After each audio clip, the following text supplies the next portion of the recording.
guys, welcome to the show. Today I have a very special guest, Donovan O'Connor.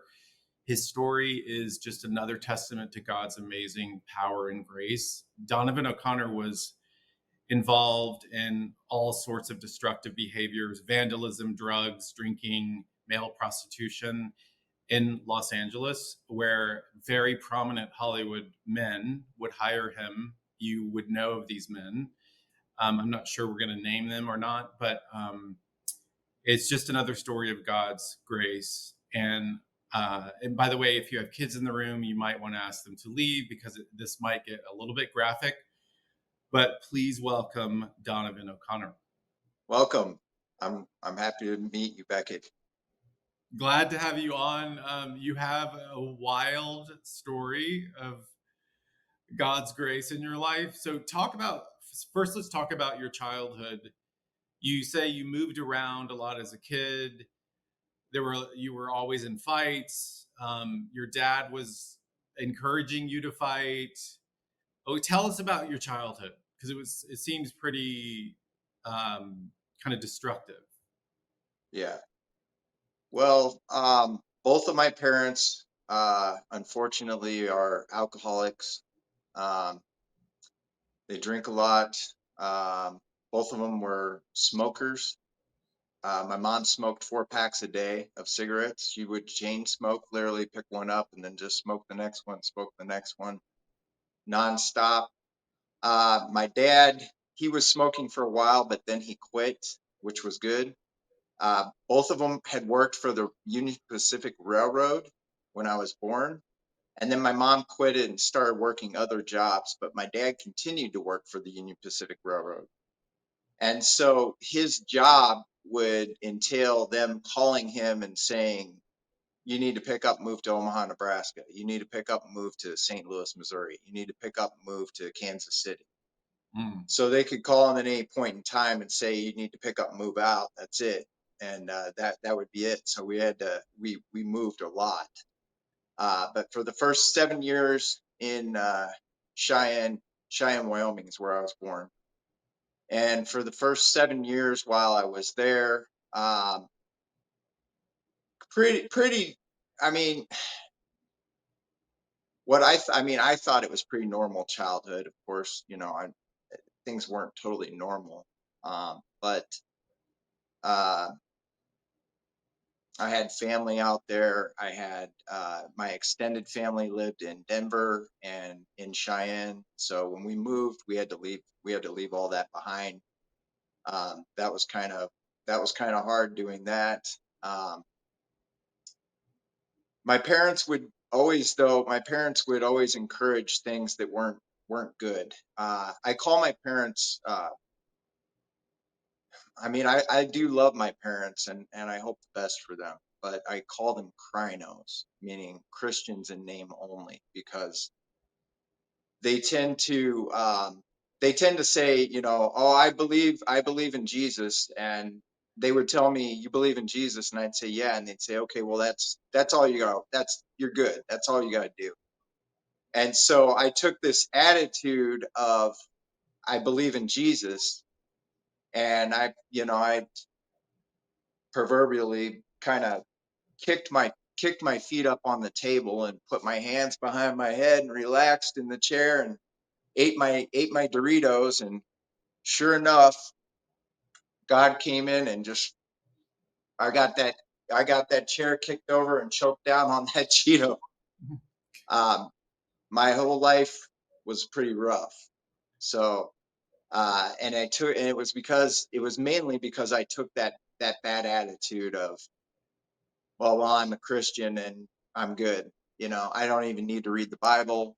I don't need to go to church. I don't need to worship. I don't need to do anything. I believe, and I see that a lot. But besides that, they would encourage me. Like the neighbor kid came over one day and we were in the sandbox playing, and he was being kind of picking on me. And so my dad took me aside and he showed me how to throw punches. The kid was 4, I was 2 years old, and then I came back out there and I started fighting, and I I beat the kid up, and my dad was all proud of me. And so that started that led down the road for me to get in a lot of trouble fighting. I got in lots of fights, lots of physical fights with people, arguments, fights, and just it wasn't a good thing. Then And uh, and then when you were 3 years they, old, you say that you started. That was when you first kissed a girl at 3. yeah, so my parents thought it was cute. You know, my parents thought they thought it was a cute thing. That picture I showed you, but they thought it was cute to have a girl in the bed with me, and they encouraged me, to kiss her, and they thought it was, they thought it was cute and funny. And so, I mean, that was kind of the things I was dealing with. And my mom's attitude always was, especially like I remember when I had my quote girlfriend in about fifth grade, and she broke up with me because I met some other girls at a hotel and I was kissing them, right? And my mom was like, you just soil your royal oats, you know.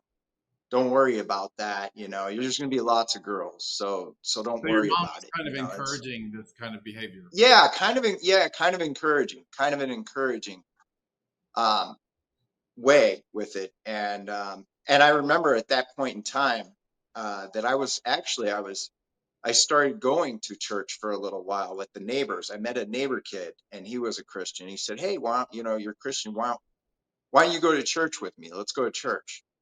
So I started going to church with him, and that's where I met this girl at that church. And I mean, we would never do anything. She just said, "Oh, you're my boyfriend, my girlfriend." I didn't kiss her, I didn't touch her, like nothing like that. But I remember when I ended up kissing the girls in the hotel, and I remember that her mom, or my friend's mom, was like, shame on you. That's just wrong. Why would you do that? Why would you do that? When I told my mom said, well, don't listen to her. Don't worry about what she says. It's, you're young and you'll have plenty more girls. So don't even worry about that. Yeah. So, Okay. so And then this was the general attitude of my parents.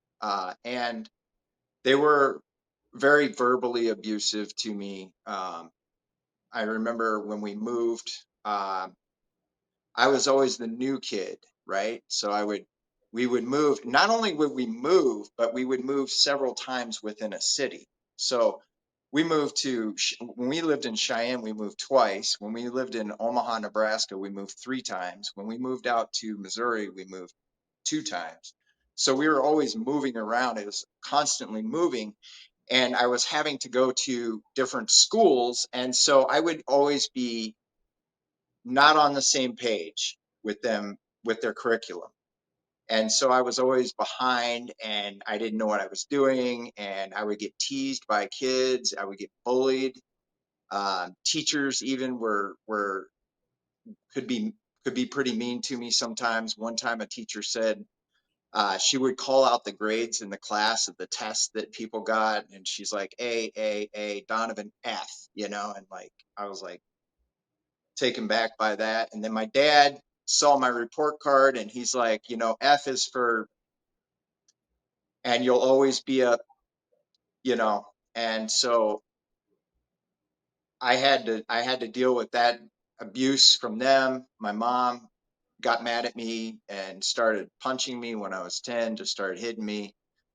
I didn't hit back or anything, but I just was like, and it didn't, to be honest, it didn't really hurt, but it hurt me emotionally really bad. And yeah. my dad um, would drink a lot. He'd get very drunk. One time when I was 13, he dropped me off at the airport. I had to go fly out to Denver, Colorado to see my aunt. And he's like, well, it's time for you to figure things out for yourself. And so he just dropped me off at the airport, and he's like, you figure it out, you figure out how to get there, you figure out how to do it. I'm not taking you in there. I'm going out. He was going out to drink with his friend. Um, so the moving around, getting in lots of fights with different kids in new neighborhoods. I was always being tested because I was a new kid. I started to get into tremendous fights. My parents got sued at one point because I broke a kid's jaw and I busted another kid's eye socket. Um, and then when I was a teenager, um, I started getting into drinking at about 14 years old. I started drinking alcohol. My friends had older sisters and they would get us alcohol and we would sneak out at night and we would go out and we would drink. We would leave the house at midnight. We'd go out till 4 o'clock in the morning. We'd climb off the roof and jump off the garage onto the ground. And then we'd come back in through the back door later as my parents were like fully asleep. And we would go out and we would just pretty much terrorize the neighborhood. We'd do all kinds of things. We would take trash cans and put them in people's swimming pools. We would um, steal Christmas lights. We would just So vandalous just all kind property of damage. vandalism kind of stuff. Yeah, and then I would go out to the malls and stores, and I would steal clothes for myself. I would steal clothes for my friends. I would sell the clothes. I would, try and make money off of them. Um, I would do all kinds of little scam type things to try and make money to so that I could be so I could be the cool kid. Uh, because my But parents they didn't. let's go back to when you were 4 or 5 years old. You started playing dress up, and you started dressing like a girl. Like, where did that come from? Well, that came from I went over to a girl's house. I had friends that were girls, right? I had some friends that were girls. We went over and they were dressing up and they're like, "Here, try this and try that." And they were like putting things on me and I was at 5 at that point and I didn't really think about any kind of impact or anything that might have. Um, but I kind of liked it, kind of something about it. There was maybe some sexual appeal to it a little bit. And then when I was 7 years old, I climbed up a rope in gym class and I kind of, I orgasmed. And then that was the beginning of uh, sexual stuff. Like I knew it was bad in my heart. Like I could feel like this isn't good. I shouldn't probably be doing this. But I Mhm. also felt at the same time like I don't know how I'm going to escape this. Like I don't know how I'm going to stop this from happening or stop doing this behavior. And I wasn't able to stop the behavior, and it got worse. I started dressing up. I started, when I would go to, I would take women's clothes. When I would go places, I go to a friend's house or something. I would sneak into their mom's room and try to take stuff, and wear it or put it on or whatever. And So you weren't. It wasn't like you were trying to be trans. It was more like it was kind of this kind of erotic feeling that it would give you, or something. Is that right? yeah, absolutely. Yeah. No, I wasn't trying to be trans or anything like that. And, that would have been, that was not that, in the 80s and 90s out here in Missouri, that's not any kind of acceptable behavior. Yeah. I mean, it's really not acceptable behavior no matter what, but it was really, it would be really looked down upon. But yeah, I would try on the clothes. I get erotic feeling from it, masturbation, stuff like that. But I wasn't attracted like to men or males or anything like that. It was just mostly attracted. I was attracted to female clothes. It was like a fetish.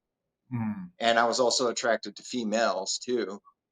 mhm. Um, but as things changed, as I got older, some things changed. I started the sexual addiction doesn't stay the same. That's the thing.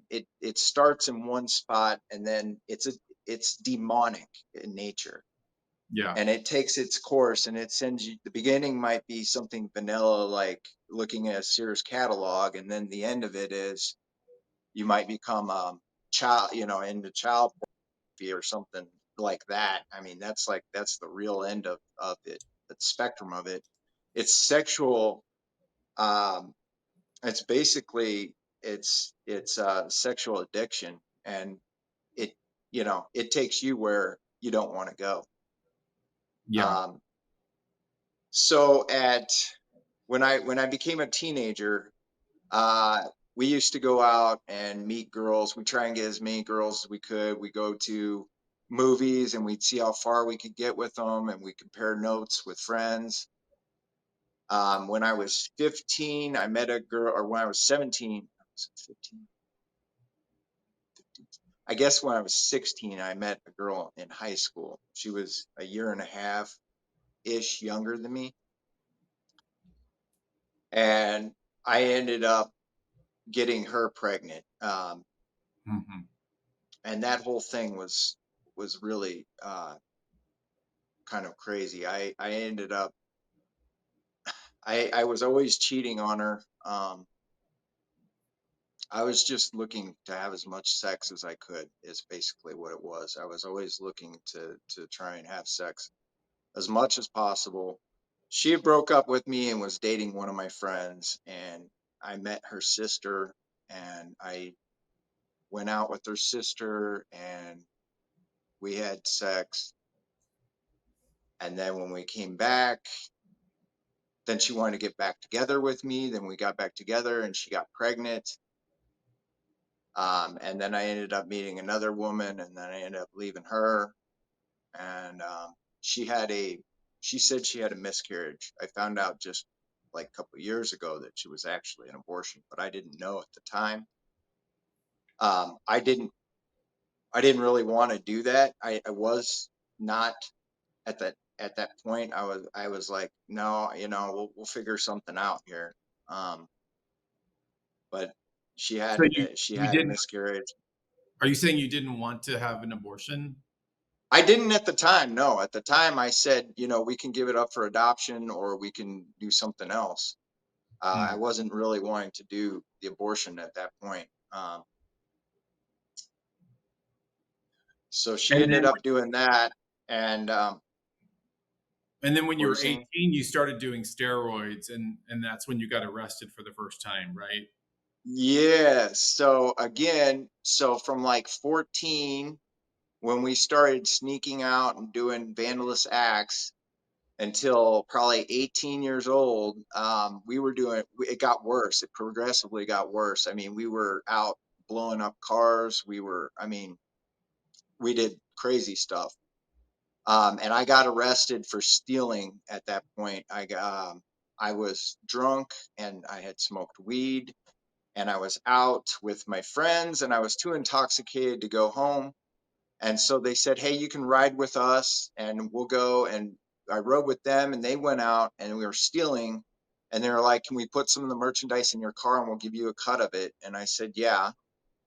And we put the merchandise in my car. We went over to the store to switch and the merchandise into my car, and the cops were already there waiting for us. Mm. So we got arrested, and I got 5 years of probation for that. So I had to sober up at that point. I had to stop smoking the pot for a little while. So for that period of time, I wasn't smoking pot, but I was still drinking. I was still drinking plenty of alcohol. At this point, I'm getting into my 20s now. Yeah. And you say that when you were 19, you got kicked out of the house and you moved in with this toxic girl and you started doing cocaine. Yes, yes. I had to get out of my parents' house. I got in an argument with my mom. She started again swinging on me and punching me. And my dad and they came up. They wanted me to do some work on the house, and I was making an excuse for not doing it. And they said my mom started swinging, my dad started cussing at me, screaming and yelling. One point, my dad got angry at me and chased me around the house with a knife. Because I had always worked out and exercised, was very strong physically. I actually competed in powerlifting. I competed at nationals and I took second place in the United States in that. I've since done a lot more records, but at that point, my dad was afraid of me physically. So he grabbed a knife out of the kitchen and started chasing me around the house with it. Wow. Um, and then I left the house. I didn't have anywhere to go. I didn't have anywhere to go, but there was this girl at my work that had a crush on me. And so I went with her. I went and stayed at her house and went and lived with her, and we got together, but I wasn't really into her. But we got together, and the first time that we had sex, she got pregnant. Right off the bat, she was pregnant. And Wow. so we had the baby and we gave it up for adoption because we were not, at the time, we were making excuses and all that. Yeah. I mean, yeah, I mean, the whole thing's the whole thing's a nightmare mess. Um, but And then and then it kind of moved into, as you call it, absolute debauchery. Like during your hardcore years, you had sex with several thousand people, and you were doing drugs. So was that where was that? Was that out here in LA, or was that? that was out here still in St. Louis. We're in St. Louis until I turned 24. So at this point, that was out here. I was starting to I would go out to the clubs and do ecstasy. I would do cocaine. I was on steroids. I was on growth hormone. I got huge. I was 230 pounds, 230 pounds. And I was just taking drugs. And I met this guy. His name was Kirk. And he said, he had a strange story too, but basically I kept going from job to job to job. I was getting fired from my jobs for showing up late. I was getting fired from my jobs from not doing good work. And I met this guy and he said, "Hey, you can make money doing massage." And I said, "Well, I don't know anything about massage." He said, "Well, just, I'll show you kind of how to do it. And then you go do massage. And then what I'll do is I'll give you, I think it was $100. I get 100, or I charged 125 and I had to give him 50 and I got 75. So I had to give him $50 every time. And he said, "Well, I get the calls, you go out, you do the massage." I didn't ask a lot of questions. I just was like, "Okay, this is great. I'm making $75 an hour. Woohoo." Cause I was making like $7 an hour. And And this I was was living in a trailer at the time, and I didn't have, my girlfriend had left me, so I had my car got repossessed because we were paying stuff together. I had no air, I had no heat, I had no electric, I just had a box. I was living in a box. That's it. There was nothing was hooked up because I had run all the bills out and I had zero money. and And this was by the way, this was erotic massage, right? well, it wasn't told to me what it was. He just was very vague about it. And he was like, "It's just massage. You just go in here and you just do the massage. You don't have to do anything. Just go in and do the massage." So it started out like that. I started out just going in, just doing massage, but I noticed these guys were getting pretty angry. They're getting pretty mad. A couple times they kicked me out. They're yelling at me. They're getting angry, the whole thing. And I'm like, what is this? At that point in time is where I met what would be my future wife. I met her at a strip club. I went out to a club out on the east side and I met her one night out there, and I just went up, started talking to her, and we got along good. And I remember I wanted to get out of town, so I went up to Peoria and stayed with her for a couple of weeks. And when I came back, he had busted into my house and stole some of my stuff, and it was a mess. He tried to follow me around for years after that. I mean, he stalked me. It was absolutely crazy. But after that, I went and got a real job. I went and got a job working for Rent a Center, um, as a basically a repo agent, basically repossessing stuff that people didn't pay for. Mm. Um, and after a year of that, I quit because I got injured and I dropped some of the equipment. The boss had me lugging TVs and up 3 flights of stairs, big box, 90s box TVs. Had me lugging those upstairs, and I dropped one on my knee. I got my knee injured, and then he took the money out of my paycheck. I was angry. And so I kind of remembered how the guy had done the business. I kind of remembered how he had a pager and how he ran an ad out of the newspaper. And I put two and two together, and I said, you know what? I said I could do the same thing. So I tried it on a weekend. I ran an ad in the newspaper, and I had 10 calls that day.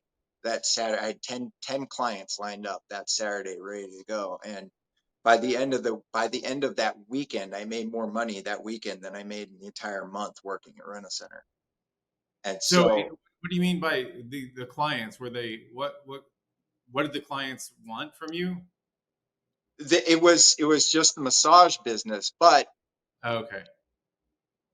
I I got curious, and also I noticed my business was going down because I wasn't doing anything. So I got curious and I tried some things, and I actually enjoyed them.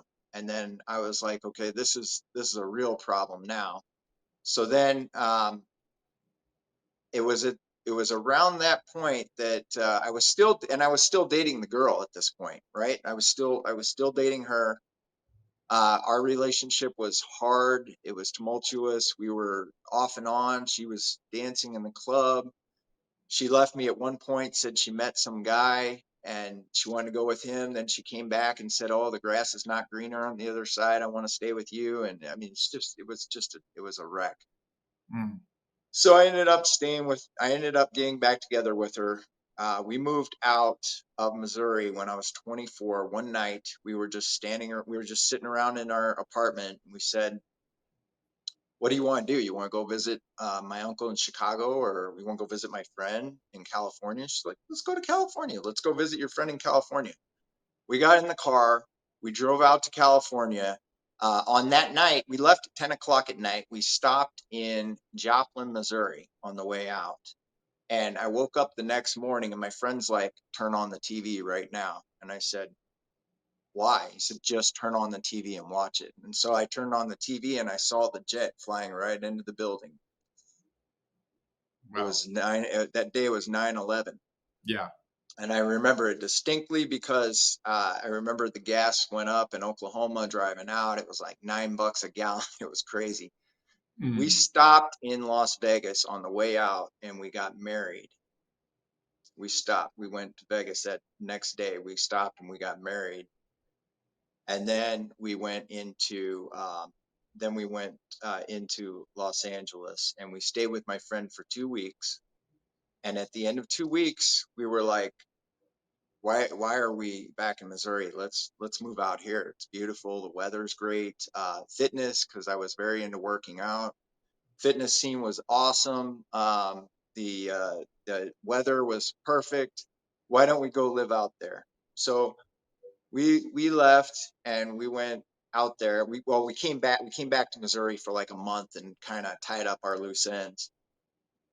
And then we went out to LA, and at that point that's where I really started to escalate in my drug use.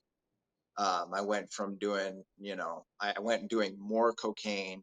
I was doing human growth hormone. I was doing steroids, Nubane, which is injected, Vicodins, I was doing GHB, that was probably my favorite drug. I was taking a lot of GHB, going out to the clubs, started going out 1 or 2 nights a week. Then it evolved into going out every night, every week. We went out every single night. We would go out, we would go to parties, we would go to after parties, we would go to invite only parties. We would go all these different parties and different things. I was in the business. I was doing the massages, but at this point in time, I was pretty much having sex, with a lot of people. I guess I'd estimated that, from the beginning to the end, I had probably had sex with somewhere in 1,500 to 2,000 different Wow. people, And and that was men and women. it was men, it was women, it was transgender, it was, yeah. I mean, I just was like, at first it was all money, and then afterwards it started becoming more sexual addiction than money. Mm. When I was 27 years old, that's where I really hit a rock bottom. That's where I really got hammered. I remember it was on my birthday.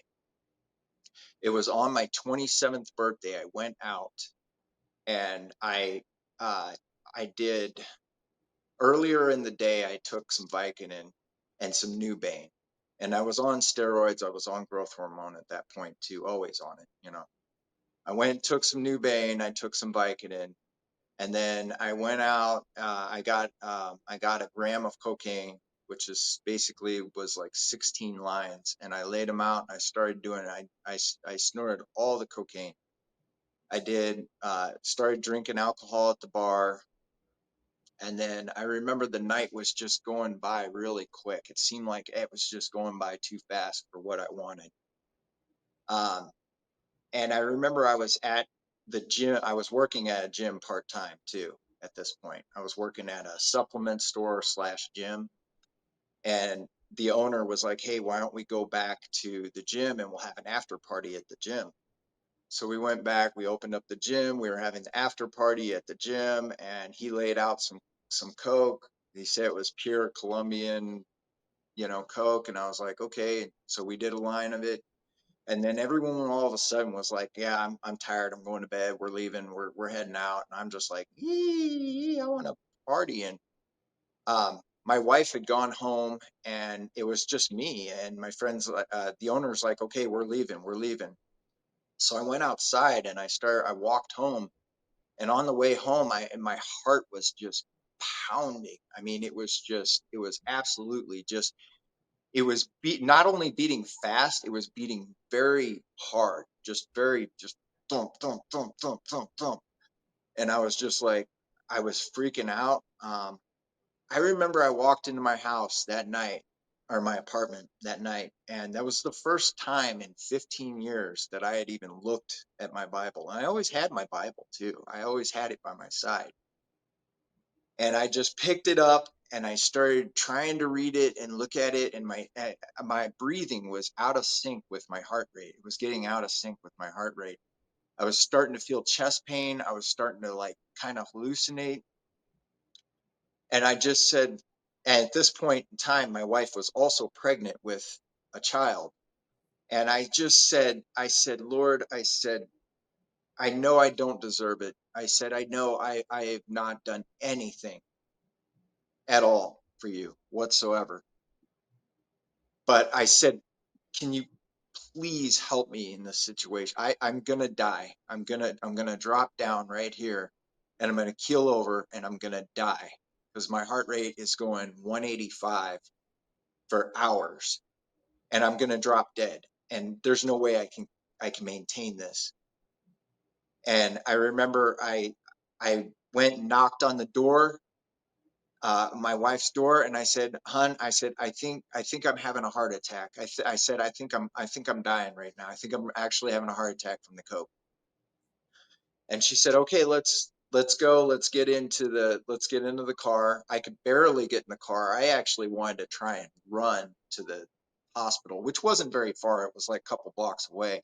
But that's how hyper I was. I wanted to run to run down there to the hospital, which would definitely would have killed me. Mm. So I got into the car and I sat in the car and I was just like, I was freaking out. Got to the hospital. I was like, freaking out. And I remember they gave me some drugs that brought me down. And I remember the doctor telling me, it's funny, the doctor, right? He said, you can do some of these things. You can do coke. I do coke sometimes myself. He said, but you gotta do less. You gotta just moderate it. And I'm like, I'm glad the doctor's doing coke. That's great news. right, right. And I'm like, you're the doctor, dude. Like, you can't be doing coke. Like, so. But at this point, I had my mind set that I was never gonna touch this stuff again. I mean, I was like, I'm not gonna touch that stuff again. But I was also very addicted to it. I was also very addicted to the drugs. And I had friends, I hung out with these guys who would be like, yeah, I went to the hospital 5 times last year. I mean, these guys would go 4 or 5 times in a year. They go to the hospital. And then some of them would die. And some of them, in fact, did die. Several of them died, overdosed on drugs. I knew lots of people that overdosed on drugs. But the next week, my friend says, hey, let's go to St. Louis. I want to see it. And I said, okay. I said, it was 10 o'clock at night. I said, let's get in the car. Let's drive to Missouri. He's like, okay, let's go. So we get in the car. We're driving back to St. Louis. And on the way, he's like, we got to stay up. He's like, I have some crystal meth. I said, oh, I'm not touching this stuff. And he said, no, it's different. It hits a different receptor than cocaine. So if you do it, it's not going to hit the same receptor, have a different effect on your body. Stupid me. Okay. So we smoke it, and then we're driving, and I drive all the way to Missouri. I drive 32 hours straight without stopping. Drive all the way. I mean, stop to get gas, stop to, whatever, but not like stop and sleep or anything. Drove all the way there. And by the time I get into Missouri, we are hallucinating. We're seeing lights out in the middle of a field, doing all kinds of weird stuff. Demons, demonic. It was demonic. Yeah. I know it was demonic now. Seeing all kinds of demonic stuff. I'm hunched over, like driving like this. My whole arm is numb.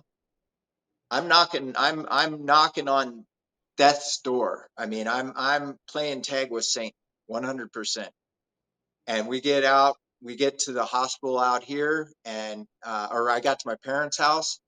Same thing, knocked on their door. It was like 2 o'clock in the morning. My mom's like, What do you want? She's like, I think I'm having a stroke. I can't feel my arm, nothing. She's like, okay, well, what do you want to do? I'm like, I got to go to the hospital. So they take me to the hospital, and I get in there, and the doctor in this one says, look, he says, you're 28, 27 years old. He says, your heart is like that of a 70-year-old. He goes, if you continue doing these drugs, you're going to die. He goes, you better knock it off right now. You can't do any more of these drugs. That's it. This is the end of it. And I was like, well, okay, but I'm addicted. So I left. And then, like the next night, my friend was like, I prayed to God. I remember I prayed to God, God, please help me. Please take this away. Please, please help me. Please, I don't want to die. I don't want a bad circle. I don't want this to happen. Please. And I remember thinking, I don't know if it was a thought or if it was a dream, but I remember this sort of thought of I was in a huge toilet bowl, like, you know, 50 times the size of me, and I'm spinning around, and I'm trying to hold on to anything I can grab onto, but I can't grab onto anything. And I can see the center where I'm going to just get sucked under. And I just remember thinking that, and I was like, oh, this is horrible. My friend the next night, he's like, oh, let's go to the club. Let's take some oxys. Oxys are downers. They're not even uppers. It'll bring you down from your anxiety and your stress. And I said, okay. Same thing. Bam, took me right back up. I was at the point, I was like this close. I was that close to just going, you know what? Call the ambulance. I got to go to the hospital again, but I didn't. I bared through it. And then the next day, he's like, just smoke some pot. I smoked some pot again. Bam, right there. Didn't do it. Next day, I was like, well, I'm going to have an energy drink before I go work out. Bam, took me right there. Didn't even get to do my workout. Next day, I was like, my dad's like, you just need a couple of beers. You probably need a few beers to take the edge off. Had a few beers, bam, couldn't do it. Couldn't do it. Then a few days later, I was like, okay, I'm gonna have some. I'm gonna have a diet soda, right? No harm in that, you know. Bam, took me right there. Just my anxiety, just boom. After that, but what I realized was God took it away from me, not in the way that I expected him to take it away from me, but he took it away from me in the way that I couldn't do it. And so I have not done any drugs since then. I have not. That was 17, 18, what, 17? No, wait a minute. No, longer than that. What am I saying? That's 21, 22 years, 22 years since then Wow. that I haven't done any drugs in that period of time. I quit it. I couldn't do it. I literally can't enjoy it or do it. I can't even drink caffeine. Even still, I can't. I Wow. had so much anxiety. I had panic attacks for 3 solid years. This is 27. Well, yeah, 27 to 31 or 30. I had panic attacks every single day. And a panic attack is different than general anxiety. Panic attack is you are thinking you're having a heart attack or a stroke, and you are laid out, you're incapacitated, you might lock up, you might not be able to speak, you might be, you just completely like you're completely freaked out. I mean, completely bonkers. Yeah. And a couple times one time I was at a friend's house, so embarrassing. I fell down on the ground and I didn't fall down, but I laid down on the ground and I couldn't get up because I had a panic attack and they had to call an ambulance to come and get me. And I didn't have anything in my system. And they were like, did you do cocaine? And I'm like, no. They're like, why's your heart rate 140? You're just laying here doing nothing. I'm like, I don't know. So I had that. It was so bad. It was debilitating. I would have demon dreams. I would go to bed at night and I would see the devil in my face going like that. And I would wake up and I'd be like soaking and my heart pounding and it went on. It went on and on and on. It went on for 3 solid years with that. And then 10 years of general anxiety, 10 years of like being up to the edge of a panic attack, but not a panic attack, Mhm. just up to the edge. That went on for 10 solid years. And after about 5 years of it, I went to a counselor. I went to this counselor, and she told me, you know, she really wanted to work on my anger, and she did. She helped me a lot with my anger. She did help me with a lot of the anger issues, but she didn't care about the sexual stuff. Her attitude toward the sexual stuff was you're trying to repress, something, and you know, you might as well just live your life the way that you meant to live your life.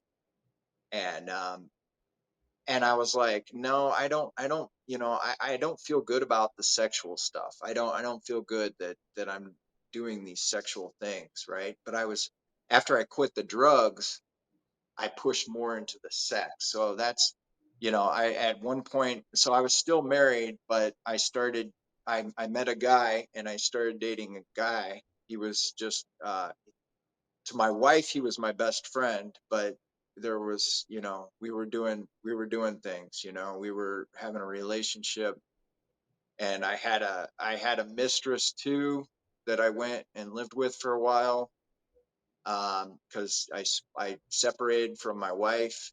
We got in fights and I separated. I went to live with this mistress, and he was on the side too. And then I had all my clients. It was about that time that I got in a call, and it was I got a phone call from a couple times. I got a phone call from him out there to go out and see him. And that was, you know, it was crazy. But um, How did he find your number? Like, how did he get a hold of you? I was I was on Craigslist. I would post on Craig. That was my favorite thing to post on. But at this point in time, I'm online on Craigslist.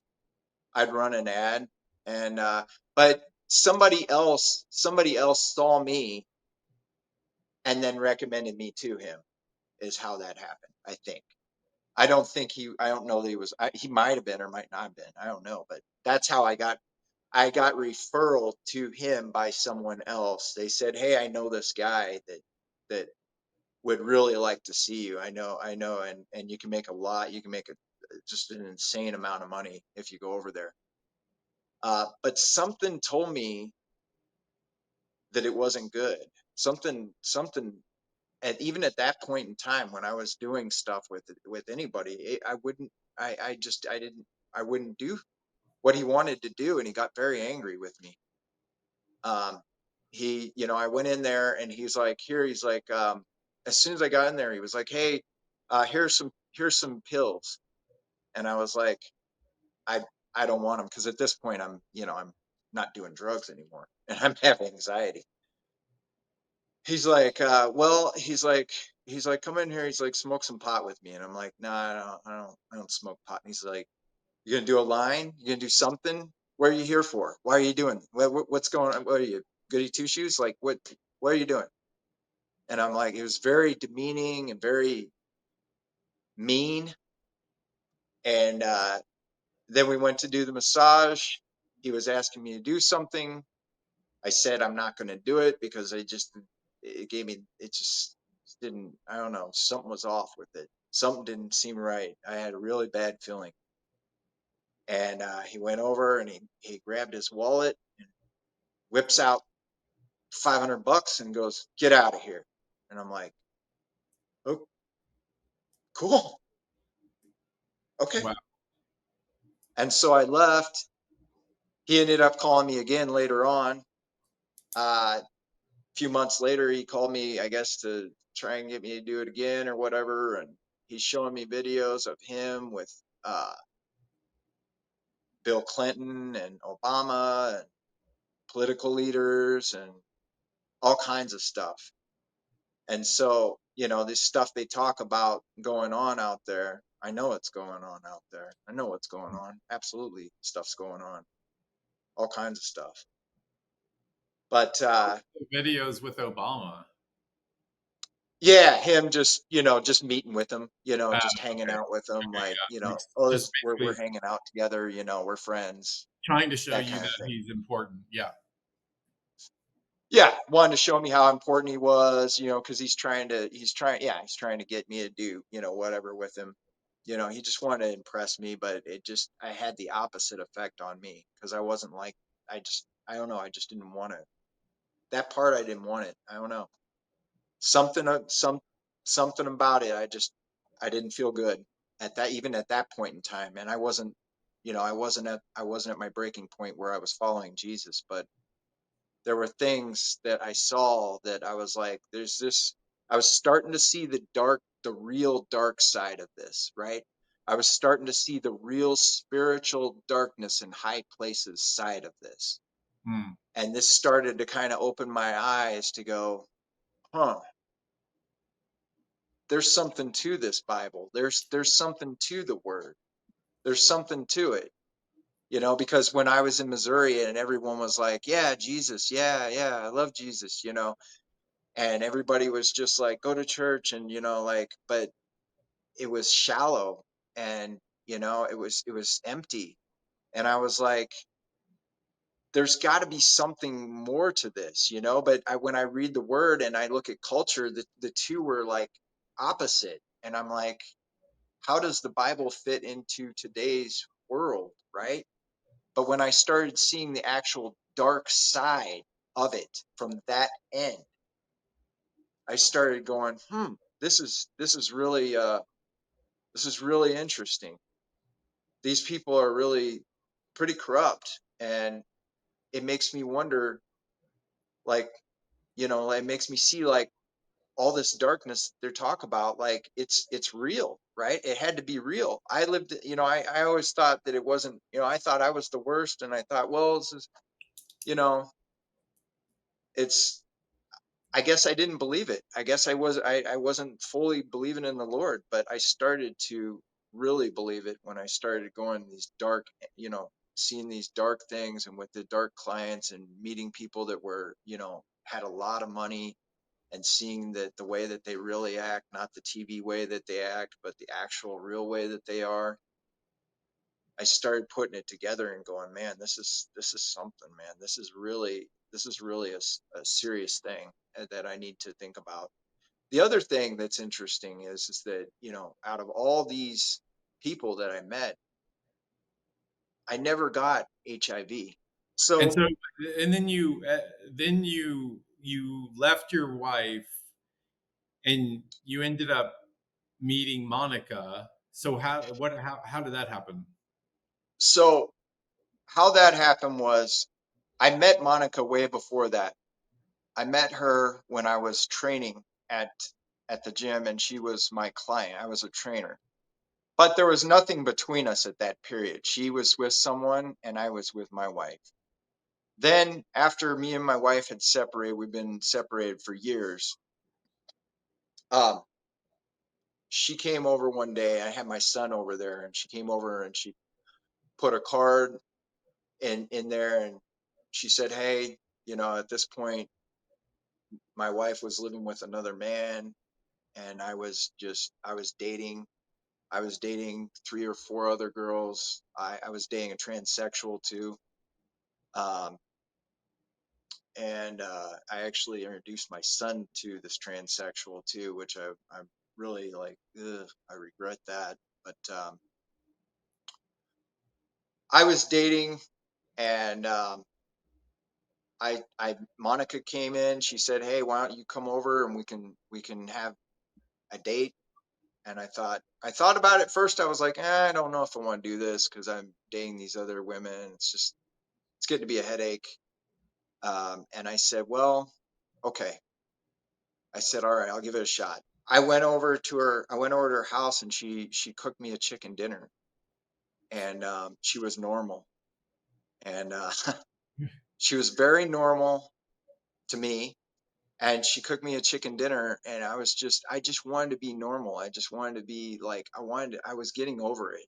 I was getting over the whole thing. I mean, my life was insane, crazy. I was living a life.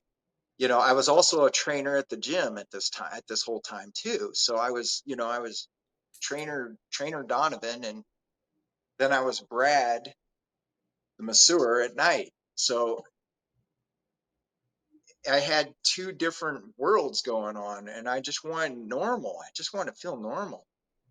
And so we started dating, and after, I guess it was after about a year or so that we were dating, um, I felt bad because I was still doing the business. I was still doing the massage business. And I really love this. I really love Monica. And I was very conflicted, you know, and knowing this whole time the anxiety was because I wasn't leading life with Christ. And so I was very conflicted. And I just told her, I said, look, I said, um, I've been cheating on you. I feel bad about it. I'm going to stop. And you know, she said, if I don't care if you watch something. She said, but if you go out and you do this again on me, she said, I'm out the door. I'm leaving. And we also, at this point in time, we had some business dealings together. We had three houses out here in Missouri that we were renting out. And I said, this wouldn't, so I had that end of it, but plus I loved her and I cared about her. I just different things. And I said, all right, I'm not gonna cheat on you in that way again. And I never did. I never did cheat with another person again. I went and did the massages, but I did them just massage, and the client wasn't happy, and I just didn't. I was like, okay. And what ended up happening was in 2013, I had like a total psychic break. I had just a complete. I felt the fire of the Holy Spirit in me. I felt just completely. I don't even know how to describe it. I actually had a day that I thought that I was going to die. And I felt like God was saying, if you cross this line one more time, um, I'm sorry, but you're going to be debased. Your mind is debased and you're gone and that's it. And I'm not coming back and that's it. Like I felt like I was going just out of my mind entirely. And I went and told my counselor, I said, I think I feel like I'm gonna die. I feel like, I feel like the day is coming and I don't know what's going on. And I was also, the world was getting crazier and I was thinking crazy things were gonna happen, nuke bombs or whatever. Like I was thinking all kinds of crazy stuff.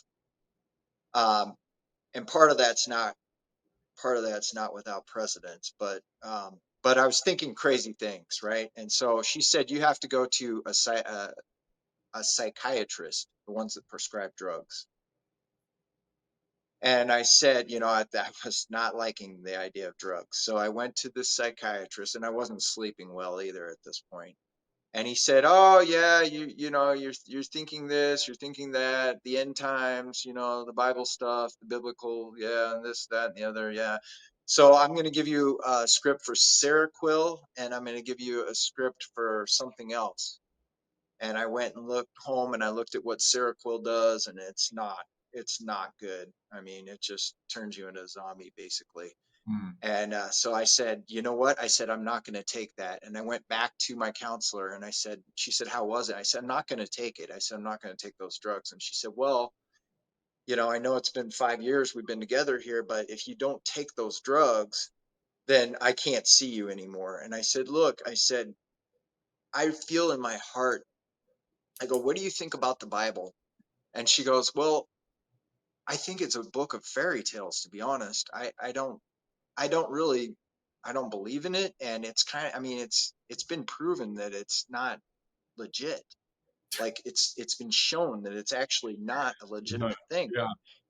And I said, you know what? I said, I feel it in my heart. I said, I feel it. I said, I think I think I'm going to pursue God, and I think I'm going to pursue Jesus, and I think I'm going to go that route. She said, okay, well, I feel sorry for you because I don't think Monica's going to stay with you. I don't think it's going to work out. Um, you might come back. I don't know. I mean, I wish the best for you. Good luck. And I was like, okay. I felt betrayed. I felt betrayed because I've been with her for 5 years, and I was like, man, this woman had helped me with anger somewhat. She'd helped me somewhat with my anger. I wasn't out getting in fistfights anymore. Um, but uh, she just let me go, and I got home and I told my wife and I said, you know what? I said, I need to go to church. But it wasn't I need to go to church. It was my hair's on fire and I need to go to church. It was my hair is on fire and I need to go to church. Like I got to get there. Like I can't get enough of it. So I started watching any sermons that I could on PBS or whatever. The Christian channel on TV. I just started watching them. I started. There was a church. I did find a church. What's funny is at that point in time, I thought that I may have. I thought because I'd read a little bit of the Bible, I thought that I may have missed the rapture. I thought that we were already, at that point where like I'd missed the rapture and like God had already taken his people up because in LA it was like, if you say Jesus, it's like saying bad word. I mean, you can say Buddha, you can say Allah, you can say God in general. They love the God in general. Oh, God bless you, right? Yeah. God, what God? What God? Yeah. Let's talk about what God. Christ. So I would tell people Christ bless you, and they didn't like that sometimes. So yeah, see, you laugh because you get it. You get it. It is, yeah, it's out there. It's woo. Yeah. So it's, believe in the universe, believe in yourself, believe mostly yourself. It's a lot of believe in yourself there. Um, so I was like, no, I gotta get to church. So I found a Christian church. I found one and I started going And I said, you know what, Lord? I said, whatever it takes. I said, I want to change my life. I said, I want to turn everything around. I want to turn this whole thing around. Whatever it takes. I want to be, I want to follow you. I want to let it all go. I want to get rid of it. I don't want to have it anymore. I want peace. I just want peace. I had no peace in my heart. I was anxious. I was crazy. I was having sex and money and it's everything that everybody says that they want. But what they're really looking for are the gifts of the Holy Spirit. They're looking for peace. They're looking for patience, joy, kindness, love. They're looking for self-control. They're looking for that. That's what they're looking for. They're not looking for, I mean, they are looking for those things, but they think they're going to get them from money. They think they're going to get them from fame. They think they're going to get them from sex. They think they're going to get them from all these other things, but that's not where they're going to get them from. They're only going to get them from Christ. They only get them from the Holy Spirit. You only get that peace from the Holy Spirit. So immediately I said, I'm going to do this. I read the Bible. I started reading it, started looking at it. I said, hey, it said in there, tithe, test me in this. I said, okay, I'll test you. And so I did. And God blessed me with abundance. I mean, it wasn't necessarily all financial abundance, but it was abundance. Like, for instance, I just came home one day and I stopped cussing. Didn't say any more cuss words. Hmm. Just I cussed like a sailor. Every other word out of my mouth used to be a bad word. And I just came home and my wife was like, she's like, he'll be good for 2 or 3 days and then he'll come back out again. I was like, I used to have to pretend like if I was around kids at work, I'd have to really try and seal it up. I didn't have to think about it at all. Nothing comes out. Nothing came out. I didn't have to think about it. The the words were just absent. The same thing And that happened was one. when I got saved. I could not say a bad word. It wouldn't come out. Like I couldn't. It just wouldn't come out. Like Yeah, it was amazing. It was crazy. Like I wasn't like I didn't cuss all the time before, but I mean, I couldn't say the F word. It just would not come out of my mouth. yeah, It's the same thing.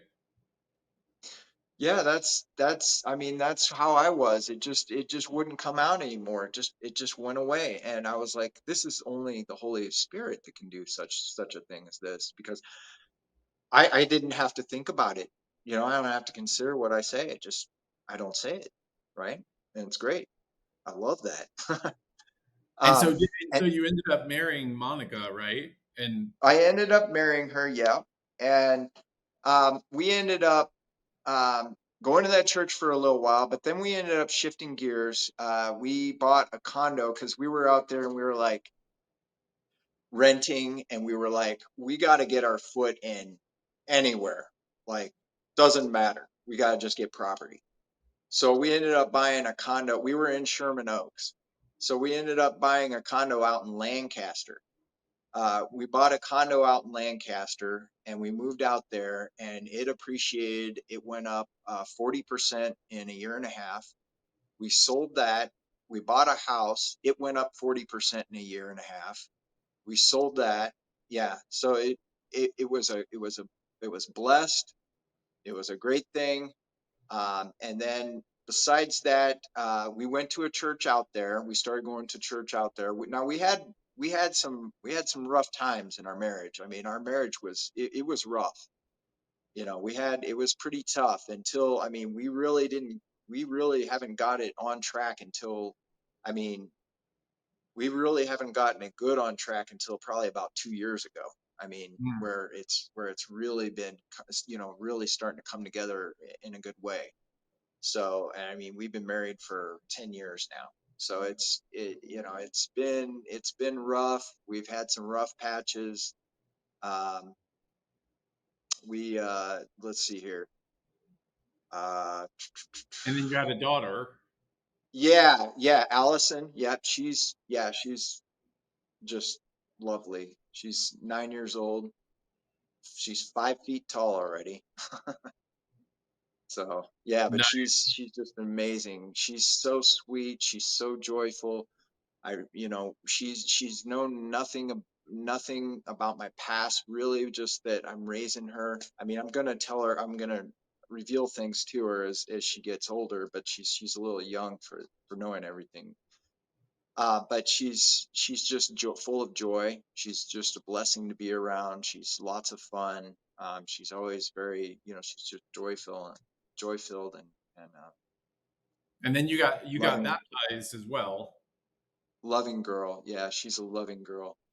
And so uh, we went to this other church, and then found out when I was there at that church that they weren't preaching the word. They were skating around the word. They were preaching racism. They were doing DEI. They were doing, they having female pastors. They were doing all kinds of things. And then when the COVID happened, they shut the whole church down. They made people mask, and then if you wanted to come back, you had to have a vaccine to come back back there. And I mean, the whole thing was an absolute nightmare. I heard of this guy who was preaching at Jet Hawk Stadium. His name is Shane Idleman. He's a great pastor. He's out there in Leona Valley. And he went to Jet Hawk Stadium and preached at Jet Hawk Stadium during the COVID because of the closing of the church. He said, no, we need to stay gathered. We need to gather together. We need to assemble. We need to not be afraid of this. We need to stand up, and we need to do it. And so he went that route, and his congregation, it, it grew a lot, it grew Mhm. tremendously. And when he opened up the church, they weren't masking, they weren't doing the COVID shots, they weren't doing any of that. And yeah, I mean, people got sick. Yeah, sure, people got sick, but people always get sick. But nobody's like, there's not like tremendous amounts of people dying, and none of that stuff was going on. None of that stuff is what happened. Um, so we started going there, and I I got baptized at that church. I had been baptized as a baby, but when you're a baby, you're not, and you don't have your faculties about you. You don't know, like, you Right. don't know what you're doing. You're not conscious of what you're doing. So I got baptized at the Sherman Oaks church, but I was sprinkled. And then my pastor at the other church said, no, no, you need to be submerged. He said, you need to go down as the old man, and you need to come up as the new flesh, as the new man in the spirit, right? Go down as the old flesh, come up as a new man spirit. So I said, all right. So I did that. And it's interesting. My wife did not want to live out here in Missouri. But there were a lot of reasons why I wanted to come out here. I wanted to get away from a lot of the things out there, and there are many good reasons why I wanted to move. And I prayed. I remember I prayed one night, uh, and I was taking a shower, and I got this feeling, uh, just this thought of, okay, you're going to move, but I'm going to have a ministry for you. And I thought, okay, but I don't think I'm pastor material. So I was like, okay, God, whatever you have on my plate, that's okay, we'll do it. And so we came back here to Missouri, and we just bought this house. We just bought it. I joined a men's group out here. And I started, I was still struggling watching pornography. I would still watch it from time to time.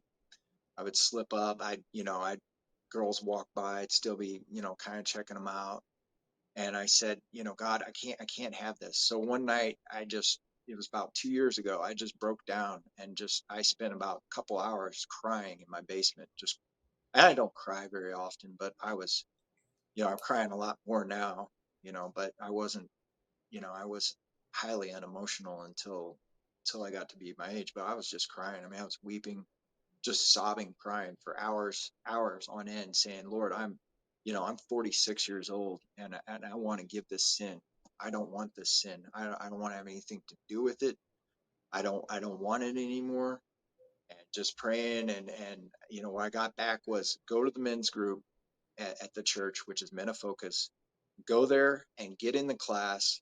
And I remember I went there, and I remember the leader, the first day he told me, he said, I believe that if you just show up to this class, I believe that the Lord will honor you, and I believe that He will help you. I believe He will help you break the chains of bondage on this. Mm. And I said, okay. I said, all right. I said, I'm going to do it. I'm going to commit. So I went there, and I just started going to the class. I mean, it's every Thursday, 6:30 p.m. every Thursday. And I started going, and I started less. I mean, it was still a struggle, it's still like I didn't watch any porn though.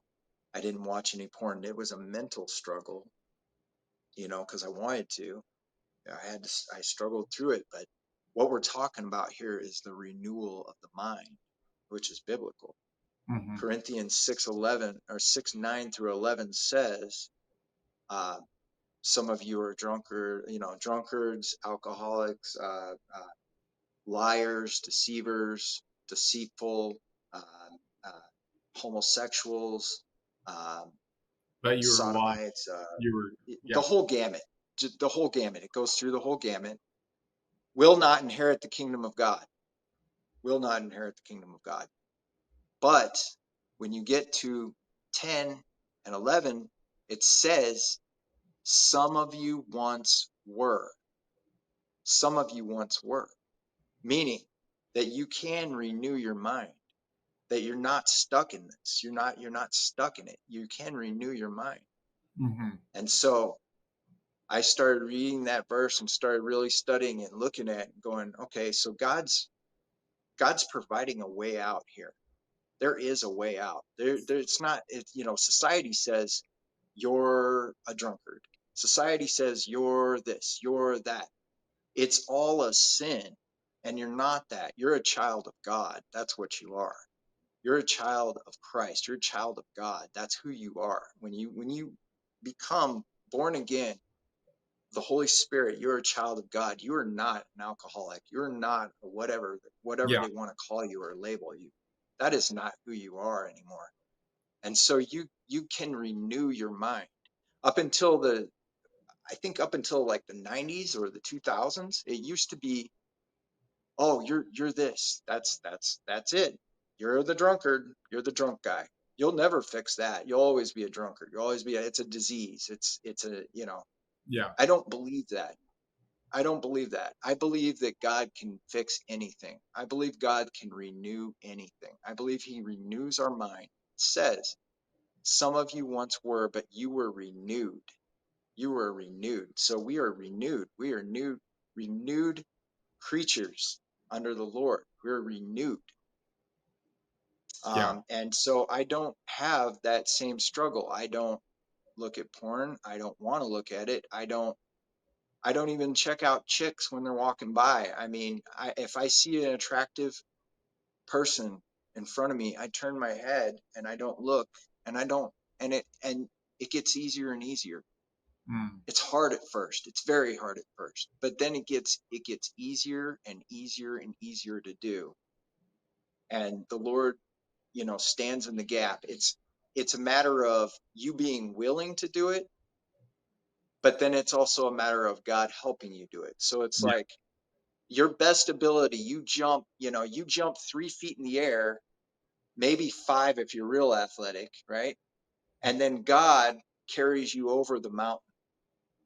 God Yeah. carries you over the mountain. And that's what He does. And it's so true. It's so real, and it's so true. I ever think that I would be able to, be on the other side, be able to say I have, some sobriety. I thought there's no way 70% of the church, 70% of the men in the church are addicted to pornography. That's a huge number, and that's in the church. That's not even that's not just mainstream. Mainstream's probably closer to 100%, very close. Yeah. But when you're talking the church is at 70, and that's a really sad statistic. Hmm. But I love the Lord, and I just want to bring hope. I want to bring hope to people. I want people who are stuck in this addiction, people who are stuck in porn, people who are, out there escorting or maybe drug addicted. I want them to know that Jesus Christ can rescue you. Absolutely 100%. He can rescue you out of it. You just have to be willing to do it. And if you're willing to do it, the Lord is good to do it, and he will do it 100%. You're not going to be in any situation where you can't get free from. You can get freedom no matter what. And my life is a living testimony to that. Well, amen to that. And we're going to have to leave it there because we're out of time. But Donovan, thank you for sharing all of that. That was very intense and amazing. And it all points to God's amazing grace on Yeah, us. And thank you for sharing all of that. absolutely. I'm glad to share it, and I hope that it glorifies God. That's my hope. So Amen.